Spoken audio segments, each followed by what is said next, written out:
Welcome to Sacrilegious Discourse. For this is what the Sovereign Lord says. Why do you need prophets to tell people who you are and what you want? If you can justify everything that the God of the Bible has done, then you can justify any of your behavior. A lot of this mentality is trickling into what is now mainstream right-wing Christianity. I am capable of empathy greater than this God of the Bible. This is a Bible that they tell kids. This is the good Lord. This is the good book.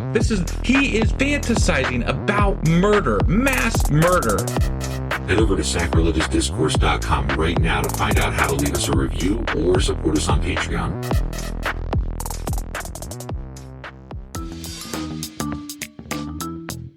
Hey there, sinners and saints. It's your favorite Bible-bashing duo from Sacrilegious Discourse, and we need your help. That's right, folks. We're raising funds for some heavenly equipment and a studio that doesn't sound like it's in the depths of hell. Our current setup, let's just say it's more apocalypse than audiophile. So if you want to hear us dissect the Bible without the background noise of demonic squirrels, chip in a few bucks. We're aiming for $5,000 to upgrade our audio and build a studio worthy of blasphemous banter.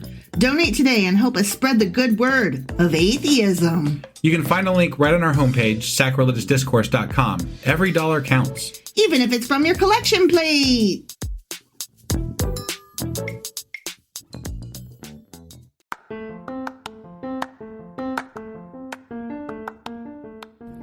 Welcome to Sacrilegious Discourse. I'm husband. And I'm wife. Together we're reading the Bible for the very first time.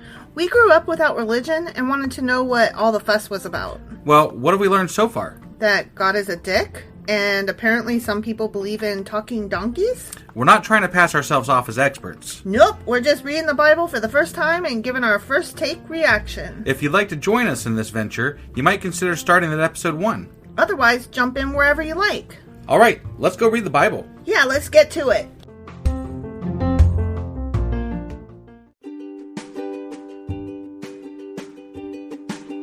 Hey wife, did you know that Anchor is sponsoring our show? Really? Don't we use Anchor to distribute our podcast on Spotify and Apple Podcasts? Yeah, and we are on just about every other platform available as well, thanks to them.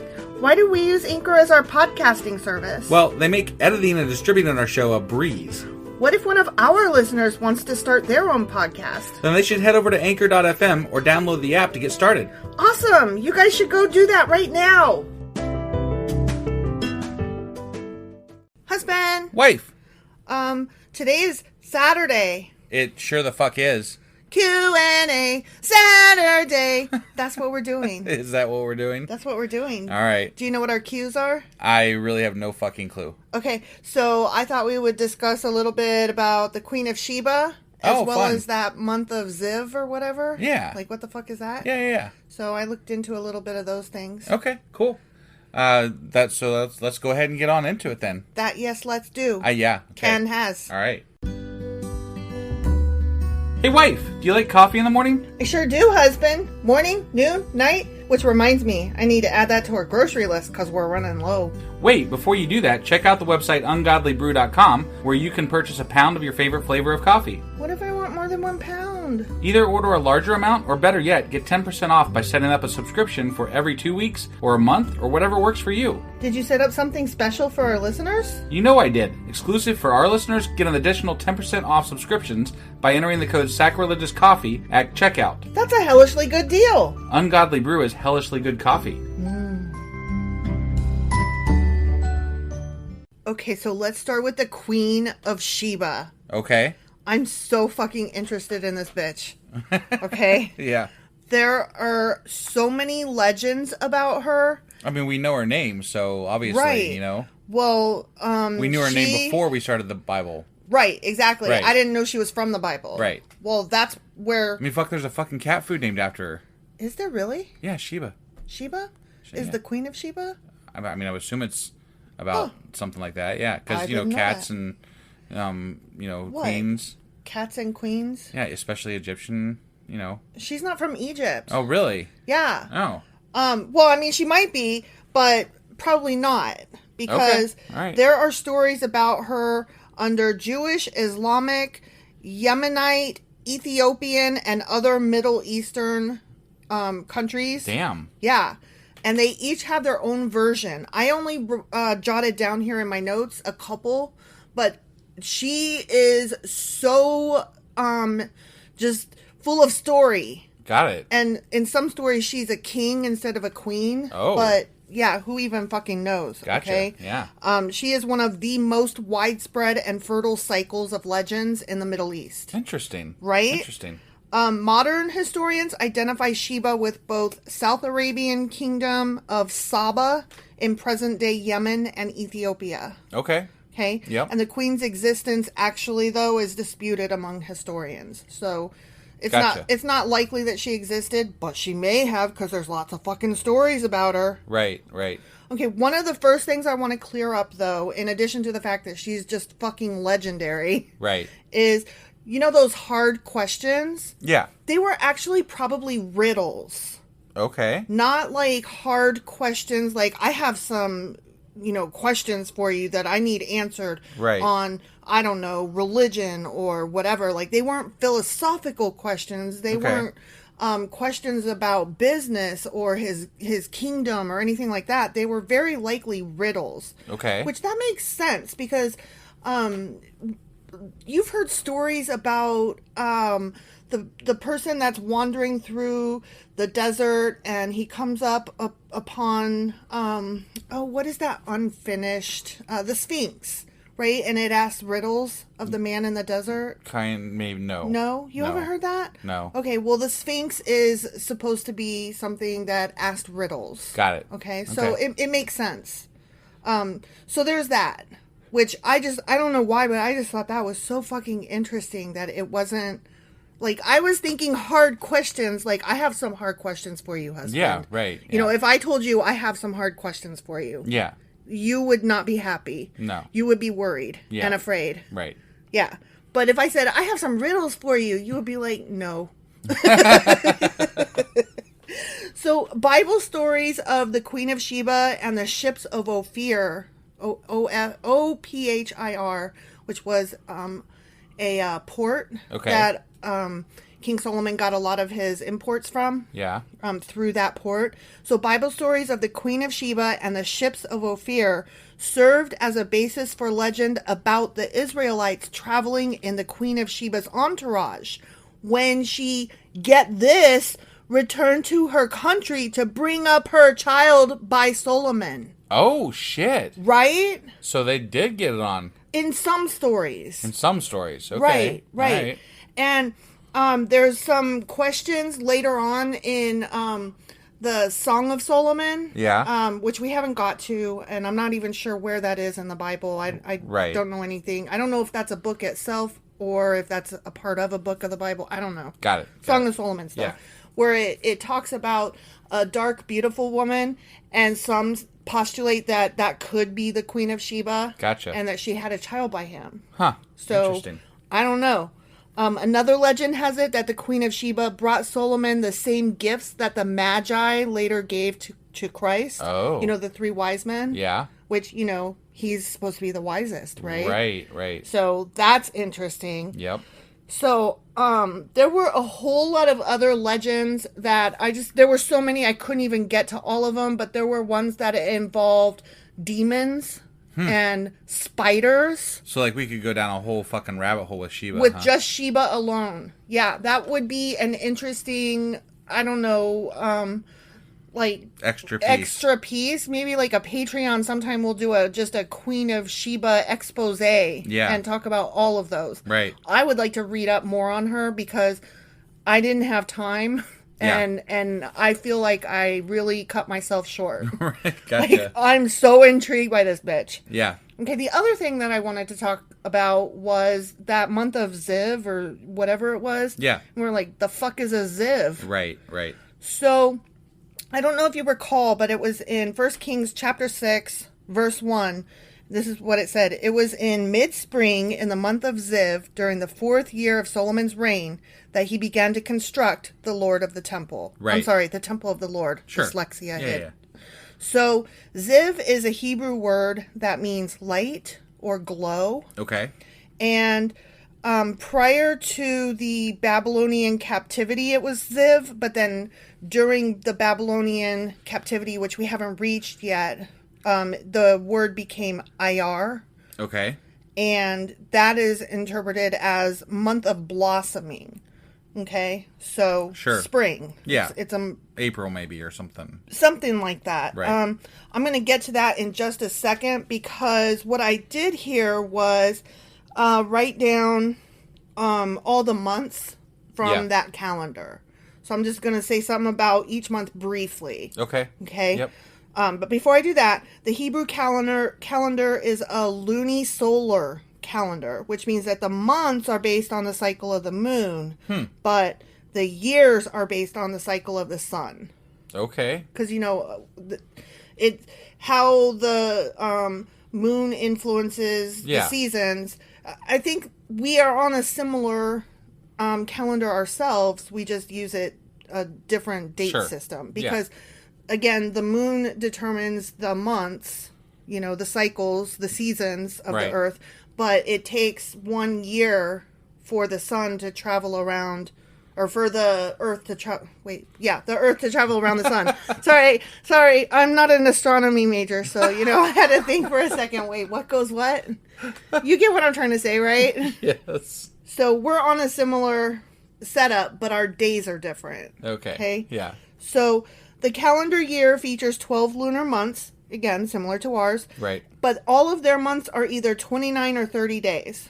Okay? Okay. They don't have 31 days. Like, we're 30 or 31, except for February, which is 28 or 29. Yeah. All of theirs are 29 or 30. Period. Maybe it was one of those missing, like during some of those missing days where they made the sun stood still. Right, Fuck right. it, we need to add some days, so let's just make the sun stand still. Yeah, exactly. Yeah. They also have, like, how our February has, every 4 years we have a leap year. Yeah. And that just means we add an extra day. Right. So they have an extra lunar month that they refer to as a leap month. Oh. And that's added periodically 7 times every 19 years. Huh. Okay, Interesting. to synchronize the 12 lunar cycles with the longer solar year. Got it. Okay. Yeah. The beginning of each Jewish lunar month is based on the appearance of the new moon. Got it. So theirs actually follows the moon, whereas ours just goes like... Sort of in... Ours, I mean, if you notice, our calendar months have kind of shifted. They aren't entirely in sync with the seasons anymore. Right. Because at the end of January, the next day is February 1st, period, the end. Right. You know what I mean? Right. Like, whether there's a moon, whether it's the season or not, we just do what we do. Yeah. Okay? So the first month is Nisan, Nisan. I'm assuming that's how it's pronounced, Gotcha. like the car. It's the month of barley ripening, and it's the first month of spring. Oh, so their calendar starts It starts in spring, yes. It's March to April on our calendar, and Gotcha. it is a 30-day month. Got it. Okay? The next one is Iyar, and that would be Ziv. Right. Okay? And that's the second month, and it's April, May, and it is spring, and it is 29 days. Okay. Okay? Yep. The third one is Sivan, which means season or time, and that usually falls May, June, and Okay. it's a 30-day month, and it's still considered spring. May, June. Gotcha. Still Yep. considered spring. Right.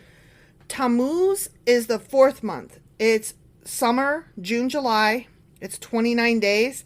And Tammuz is the month of the sin of the golden calf, if you Oh, recall. so it must have been when that happened, I guess. Yeah, that happened in Tammuz. Got it. And that's, that whole golden calf thing that resulted in Moses breaking the tablets of the 10 Commandments. Right, yeah. So that happened in Tammuz. Yep. Okay. Number 5, the 5th month is Av, and that's one of several months which are not explicitly named in the Hebrew Bible. Interesting. And it is a 30-day month that happens in July, August timeframe, and it is summer. So not a lot happened during that time of the year in the Bible. No, I guess not. Today's date, as we're reading this, Yeah. is the 15th of Av, 5782. the year 5782. Oh, I like that a lot. Like, that's really cool. Yeah, remember I told you that their years, Yeah. they start from when Adam and Eve happened. We should start giving the date of The Jewish date? The Jewish date in when we read the Bible. We could, if we felt like it'd it. be like a star date. Like, you know. Star date. So that's today. Again, as we're reading it, it's the 15th of Av. Got it. You guys will be hearing this the next day, which is the 16th of Av. Got it. Yeah. Okay. So the next month is the 6th month, Elul. It's 29 days, August, September, summer. And the word originated from the Akkadian word for harvest. Okay. So even though it's summer, it's late summer for us. Yep. And so that's their harvest month. Sure. The 7th month is Tishrei or Tishrei. I'm not sure how to pronounce it. Okay. It's 30 days, September, October time frame, autumn. Sure. Okay. Yep. And appropriately enough, Tishrei comes from the Akkadian beginning. Got it. So it's the beginning of harvesting all your shit. Right. Okay. Number 8. The 8th month is Marshavan. Marshavan. And that's from the Akkadian that literally means 8th month. I thought that was funny. I had to include that. Yeah. Marshavash is sometimes shortened to just Shavan. I mispronounced the first one. It's Marshavan. Okay. So it's sometimes shortened to just Shavan. Got it. And I am positive I'm pronouncing these wrong, so multiple apologies. Yeah. I'm not trying to be Right. rude or insulting. I suck. Period. Sure. The end. Yeah. It's been reinterpreted as the Hebrew word for bitter, like the way the Hebrew spelling is. Some of their symbols have shifted over time. Yep. And so now it's been reinterpreted as the Hebrew word for bitter, alluding to the fact that the month has no holidays or fasts. Well, that's boring. Right? Yeah. That's why I included it. I thought that was just boring enough to be interesting. Right. Or Yeah. interesting in its boringness. Well, and as many celebrations as they have, you know, like people are like, God, whole fucking month, no celebrations. Month. Yeah, exactly. Jeez. The Hebrew Bible before the Babylonian exile refers to it as the month of Bul. Okay. Bul. And that actually is something that we have just recently read that we didn't realize that's what we were reading in 1 Kings chapter 6. Okay. So, I mean, this was just this past Monday we would have read this. Yeah. And I think we probably did, like, go, what the fuck is that? I'm going to have to look into these months. Because I know Ziv was the one, and then there was another reference to a month. It must have been this one. Gotcha. But Shavan is 29 or 30 days. Okay. And it is in October, November time frame, and it is autumn. Got it. Okay? Yep. It's one of those that it gets adjusted depending on what lunar cycles and exactly what have you. Right. Exactly. I gotcha. So the 9th month is Kislev.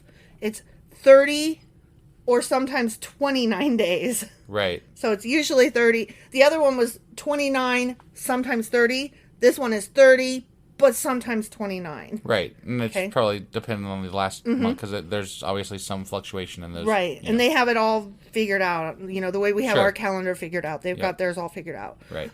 This falls in November, December timeframe, still autumn, sometimes known as the month of dreams, or also hope and positiveness because of the expectation and hope for rains. Ah, okay. Which I'm like, but why? That seems, I mean, here we wouldn't expect rains in November, December timeframe, but, right. you know. Oh, well, yeah, I mean, I this guess we would somewhat now with global warming and all, but, you know. Right, but this is in the Middle East, I guess. So yeah, no, that's I guess what that I'm saying. makes better sense. Right. I was thinking of it like here and like, why? Yeah, why? no, what? I mean, it's all, this is why it makes no sense because it's, you know, local. Right. It's local ideas, it's local Right, thoughts. So, exactly.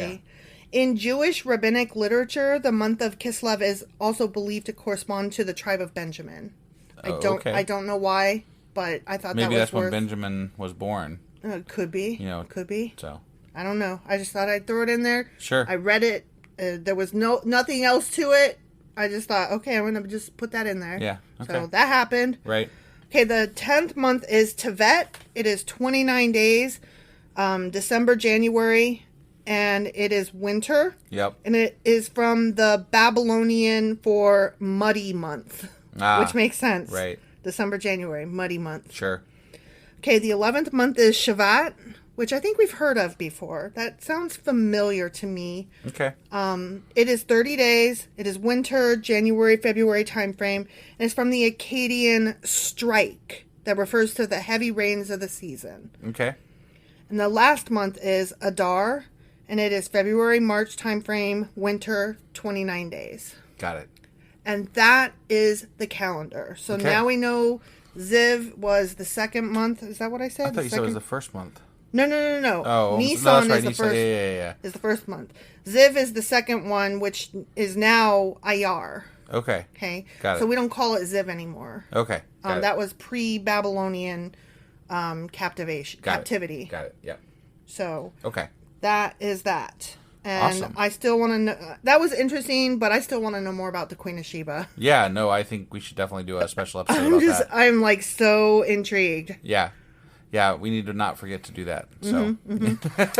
I want to know more about these demons and spiders and gifts of the Magi and whatever else they got. And I need to do just a quick shout out here. I need to let people know if there is something that we said we were going to cover at some point, and you're like, when are they going to cover it?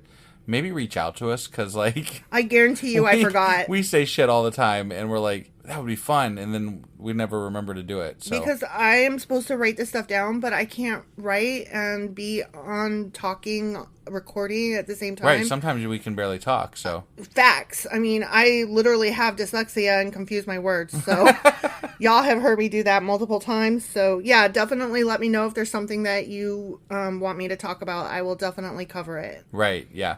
All right, well, that was our Q&A for today.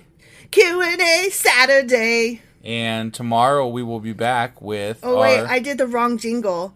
Q&A Saturday. Yeah, what are you thinking? Yeah, All right. sorry, because tomorrow is Sacrilegious Book Club and the weekly wrap-up. Replay. My gosh. All right. What am I? I know, right? I'm a demon spider with Solomon baby riddles. And what? sometime probably early next week, we'll have a Patreon as well. Yes, I actually have that set up. So yes, we will get that. We will get that out shortly. Apologies. I love you guys. You are not forgotten. I Definitely just suck. All right. We're going to get out of here, guys. We'll see you tomorrow for the Sacrilegious Book Club. We will. Bye.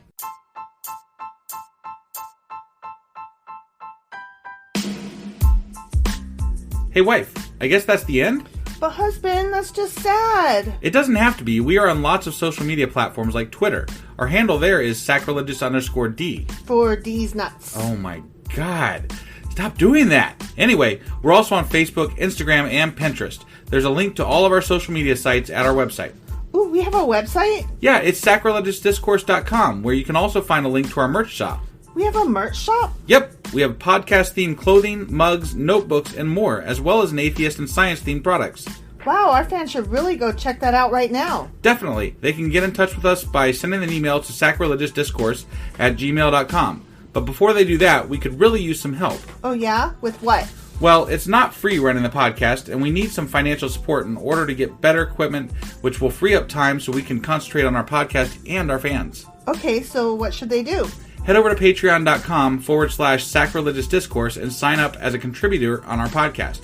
Supporters there receive additional bi-weekly episodes that we record just for our Patreon members for as little as $2 a month. Also, we'd really appreciate it if you would like and subscribe on whatever platform you're using. And Apple Podcast reviews help us out tremendously. Like and subscribe. Leave an Apple review. Join us on Twitter. Support us on Patreon. That's a lot of instructions. Don't forget to say thanks. Thanks. Okay, bye.